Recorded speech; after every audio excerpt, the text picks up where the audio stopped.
What is up, everybody? This is Lyle, No Hippie Trucking and Transportation.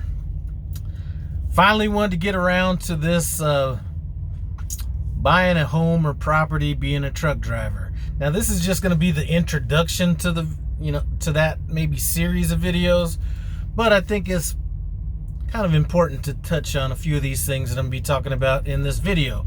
Before I get to that, went and signed the lease for that second truck. Went out there to get a few things moved into it and everything. I had to move the truck to get it closer to my other truck because there was no empty spaces next to it, and the damn battery was dead. So now I gotta work with them and all that kind of stuff, and it's a little chilly out here right now, so I might wait till tomorrow, you know what I'm saying, before I deal with that. But let's talk about buying a house, or property, whatever. So the first thing you gotta think about is buying a property right for you? You know what I'm saying?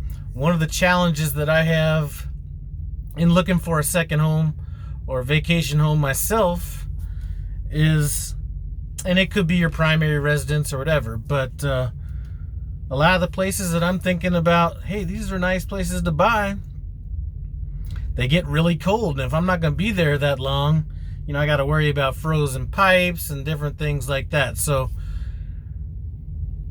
one of the things I'm kind of tossing around is what type of property works for me. One of the things to think about, if you have a family and things like that, obviously that kind of changes things up a little bit because you have somebody in the house. But if you're going to be away from your house or property for weeks at a time, is a house really something that you want to own, especially if people around you know that you're going to be gone for weeks at a time and things like that? That's just a little small thing to think about. Just wanted to kind of throw that in.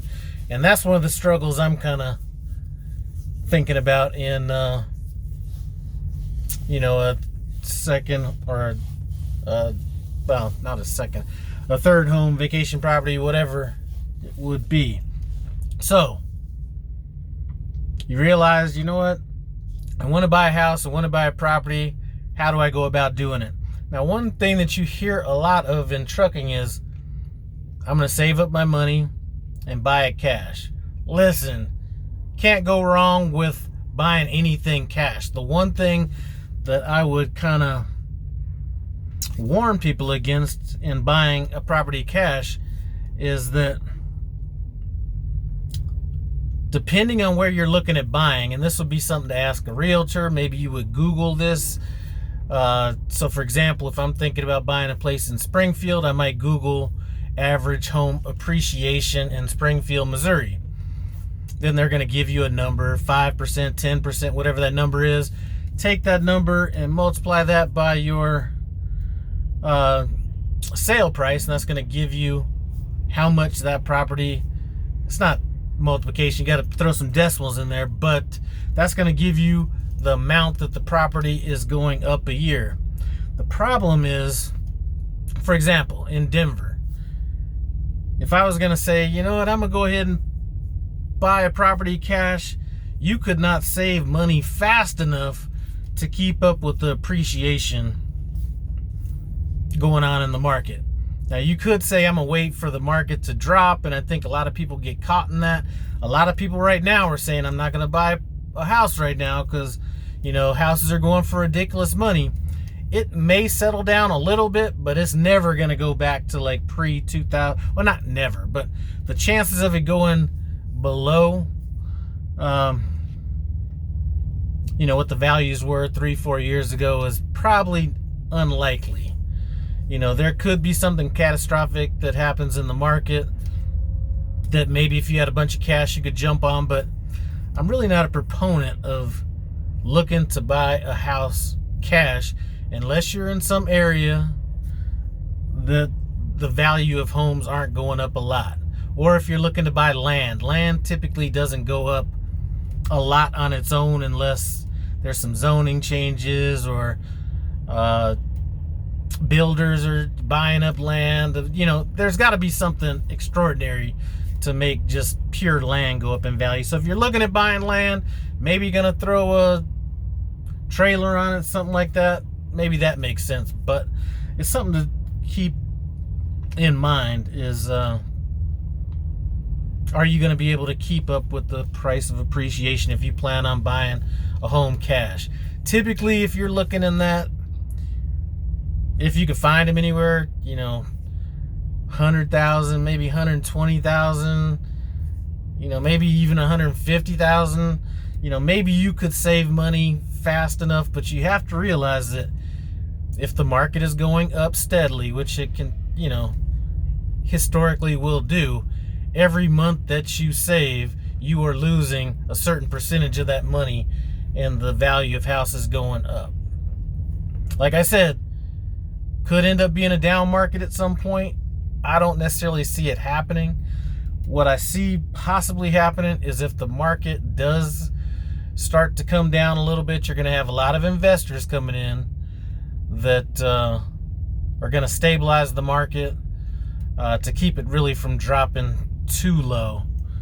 And if you look back to like 2007, 8, 6, that time frame, the market wasn't going down just because the market, that was like catastrophe on all levels.